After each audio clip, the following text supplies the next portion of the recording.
In this video, we bring you a West Coast swing drill to improve your smoothness in your West Coast swing. What's up, gang? Brian B., West Coast Swing Online. We are bringing you a footwork drill to improve your smoothness in West Coast swing. A year ago, I had an opportunity to sit down with a gal by the name of Skippy Blair. Skippy is 95 years old at the time of this video. She's one of the most influential people in West Coast swing. I asked her a question. If you could put a sign above every dance studio in the world, what would that sign say? And she said, if you can walk, you can dance. And I thought that was a beautiful comment, but her next comment said, but Brian, not everyone can walk very well. So that's what we're going to cover. So a lot of times in the beginning of dancing, we walk and we seem like we're a little blocky, and sometimes it gives us timing issues and styling issues, so we're going to fix that. So if we're going to talk about walking backwards and forwards, and we're going to be very deliberate about it. So if I start with my right foot out in front of me and my left foot behind me, my left side is lined up over my left foot. I'm going to take this foot without disconnecting my foot from the ground. I'm going to pick my knee up. I'm going to trace my foot behind me. At this point, I'm going to put my knees about parallel, and as my foot is tracking back, when my knees are about parallel, I'm going to start to take weight into that foot from the toe to the ball to the heel, and then transfer the rest of my weight. And if I do that properly, I should be 100% on that foot. So the key is, number one, don't disconnect the foot from the floor.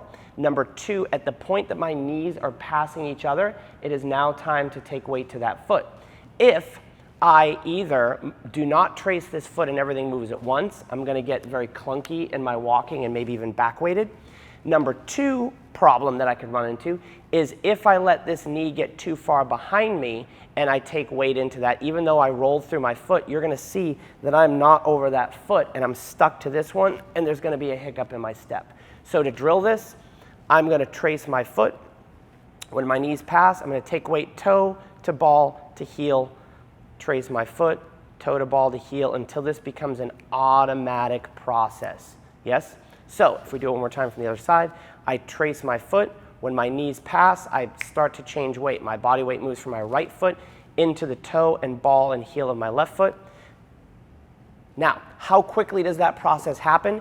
In faster music, it's the same process. It just happens more quickly and more staccato. In slower music, I might delay that transfer of weight into the foot. So I'm just delaying the toe to ball to heel weight transfer into the foot. Yes? So faster music, I'm going to do the same process. It's just going to happen more quickly.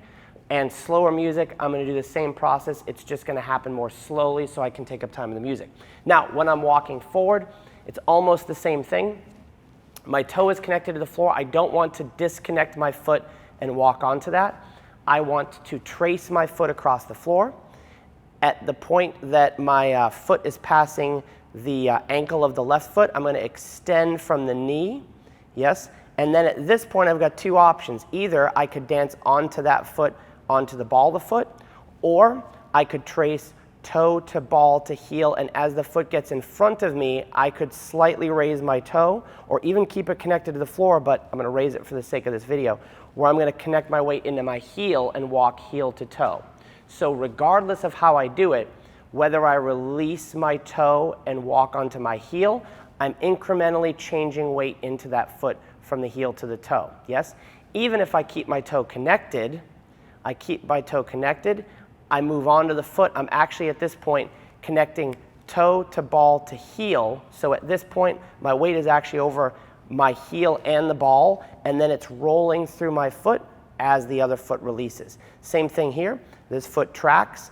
As it passes the ankle, my knee basically stays in place as my foot extends, and then at this point I can dance onto this, and because I have a lever in my back foot, I'm actually able to push just a little bit more, and if you can see if I've done it well, I'm 100% balanced.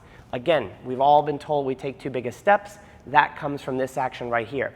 That comes from as I pass through, my body is already too much in motion, and I land too far in front. And if you can see, I can't take this foot off the floor without changing my body.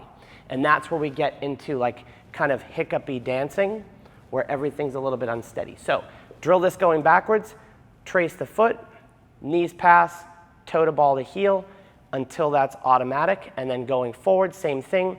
Your choice whether you connect the heel into the walks, right? Or if you just connect the ball of the foot. You'll see amazing dancers that do it both ways. The analogy I use is what's the best color? There's no best color. You just might prefer one over the other. Both will work great. But if you practice that drill forward and backwards, I think it will really improve your footwork and smoothness for West Coast Swing. If you watched this far, thank you for hanging out. Please subscribe to the channel, and more importantly, head to westcoastswingonline.com. Front page, enter your email address there. You're going to get two awesome things. Number one, you're going to be on my email list. We have tens of thousands of people across the world that get our emails. We send out great content 2 times a month.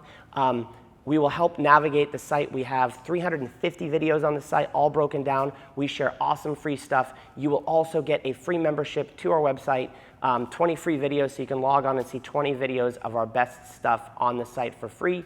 We have 400 blogs. We are putting together lots of cool resources. So westcoastswingonline.com, enter your email on the front page. Sign up, get your free membership. All you do is create a password, and you're good to go. If you have any questions, shoot us an email, brian@westcoastswingonline.com, and we will see you guys on a dance floor soon.